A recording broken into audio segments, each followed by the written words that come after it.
നമുക്ക് ഈ ഒരു 3 കളേഴ്സ് മാത്രമല്ല ഉള്ളത് അല്ലെ.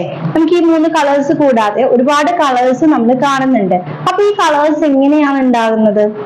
അതായത് പ്രൈമറി കളേഴ്സിൽ നിന്നുമാണ് നമുക്ക് മറ്റു കളേഴ്സിനെ നമുക്ക് ഉണ്ടാക്കാനായിട്ട് സാധിക്കുന്നത്.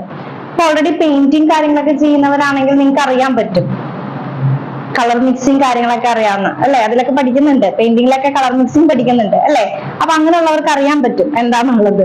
അപ്പൊ ആദ്യം നമുക്ക് പ്രൈമറി കളർ ഉണ്ടായി, പിന്നെ നമ്മൾ എന്ത് ചെയ്യുന്നു, സെക്കൻഡറി കളേഴ്സ് ഇതിൽ നിന്നും ഉണ്ടാക്കുകയാണ്. അതായത് സെക്കൻഡറി കളർ എന്ന് പറഞ്ഞാല് 2 കളേഴ്സ് തമ്മിൽ മിക്സ് ചെയ്യുമ്പോൾ നമുക്കൊരു കളർ കിട്ടും. ഓക്കെ, മറ്റൊരു കളർ, പുതിയൊരു കളർ അവിടെ ഫോം ചെയ്യാണ്. ഇങ്ങനെ കിട്ടുന്ന കളേഴ്സിനെയാണ് സെക്കൻഡറി കളേഴ്സ് എന്ന് പറയുന്നത്. ഇപ്പോ നമ്മൾ പ്രൈമറി കളേഴ്സ് ആണ് നമ്മൾ പറഞ്ഞത്. എന്തൊക്കെയാണ് പ്രൈമറി കളർ? റെഡ് ഉണ്ട്, ബ്ലൂ ഉണ്ട്, യെല്ലോ ഉണ്ട് അല്ലെ. ഈ 3 കളേഴ്സിനെ നമ്മൾ പ്രൈമറി കളേഴ്സ് എന്നാണ് പറയുന്നത്. അപ്പൊ ഈ റെഡും ബ്ലൂവും നമ്മൾ മിക്സ് ചെയ്യുമ്പോൾ, റെഡ് പ്ലസ് ബ്ലൂ നമ്മള് മിക്സ് ചെയ്യുമ്പോ, നമുക്ക് പ്രാക്ടീസ് ചെയ്യുമ്പോൾ ഒന്ന് മിക്സ് ചെയ്ത് നോക്കാം കേട്ടോ. അപ്പൊ 2 കളർ നമ്മൾ മിക്സ് ചെയ്യുമ്പോൾ നമുക്ക് മറ്റൊരു കളർ കിട്ടും.